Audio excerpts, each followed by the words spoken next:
Hi, everyone. Welcome back to According to Mark. You find yourself in episode number 14. And what we have in front of us is a story of ego tripping disciples, snot filled kids, and Jesus. So let's read it now. Now, Jesus and the disciples came to Capernaum.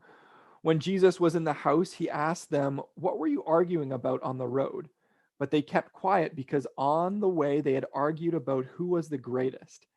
Sitting down, Jesus called the 12 and said, "Anyone who wants to be first must be the very last and the servant of all."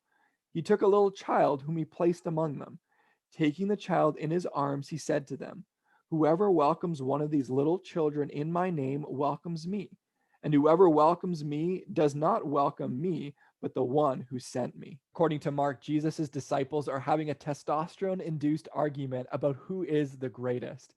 And we might wonder, why are they having this argument? What brought it on? What we find is that right before this story, the disciples have experienced a series of significant failures. And I think that this is leaving them feeling insecure and vulnerable. And because of this, their ego is flaring up like a bad sports injury in order to protect them, in order to act as a defense mechanism. In the midst of this, Jesus responds by saying that if anyone wants to be first, they must actually become last and a servant of all. And then he goes on by doing something pretty unique. He takes a child, embraces them, and then talks about how welcoming this child is actually welcoming God.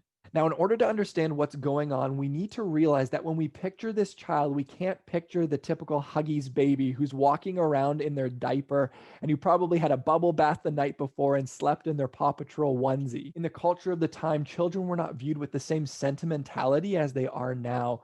Children were dirty and useless and considered unwanted until they reached the age of adulthood. His point is this, that God's family is full of messy kids who feel unwanted, who feel like they don't have a place, who feel like they have nothing to offer. Friends, when we are feeling vulnerable like the disciples and we are feeling insecure and messy and our ego is flaring up in order to protect us and act as a defense mechanism, may we remember the picture of the snot-nosed, pea-soaked kid that Jesus embraces. And may we also remember the meaning behind that embrace, that even in the times when we feel as though we've got snot running across our face and we are messy, that God's family is full of messy kids. And that is good news. Thank you so much for checking out episode number 14 of According to Mark, and I will see you later.